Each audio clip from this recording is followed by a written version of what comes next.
ল্যাংড়া ছালা, তোরা তো অহংকার কিসের রে? তোকে তো আমি ছাড়বো না। চল দিদি তোর শ্বশুর বাড়ি যাই। বাপরে, কে ওখানে? আরে আমি জানো আপনার নতুন কেয়ারটেকার, নাম আমার আয়শা। আমি আপনার পোস্টটা দেখেছিলাম যে আপনার সেবার জন্য একটা সুন্দরী মেয়ের দরকার। আরে আয়েশা বোন, তুই এসে গেছিস। বস, ইনি হলেন আপনার নতুন কেয়ারটেকার। সুন্দরীর পাশাপাশি কাজেও কিন্তু খুব পারফেক্ট। ও কি তোর নতুন রিলেশন নাকি? আরে বস, আপনি এসব কি বলছেন? আমার কি এত ভালো দিন এসেছে? আমার কোনো সুন্দরী মেয়ের প্রয়োজন নেই। ওকে বলো এখান থেকে বিদায় হতে। মনে হচ্ছে আমার রূপ দেখেই ওর হাত পা কাঁপতে শুরু করেছে।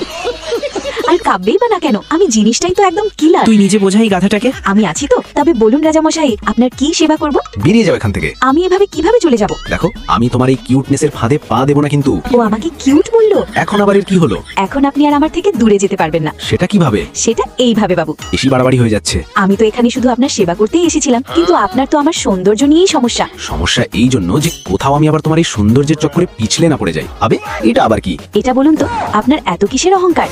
আমি যাই উদ্ধার করে থাকি না কেন তা তোমাকে কেন বলবো? তাছাড়া আমি অনেক বড় লোক, এটাই কি তোমার জন্য যথেষ্ট নয়? তাহলে কি আপনার বড় লোকই আমাকে দিয়ে দেবেন? দেখুন বস, আপনার একটু হাসি খুশি থাকা উচিত, যাতে আপনার শরীর তাড়াতাড়ি ঠিক হয়ে যায়। তোমাকে আমার চিন্তা করার কোনো দরকার নেই। দরকার নেই মানে? আমি আপনার মিষ্টি কিউট কেয়ারটেকার না? তুমি মোটেও এত কিউট নও, তাই বারবার নিজেকে কিউট বলা বন্ধ করো। ঈর্ষা হচ্ছে তাই না? বিবি, আমি 5 মিনিট একটু মেকআপ করে আসছি।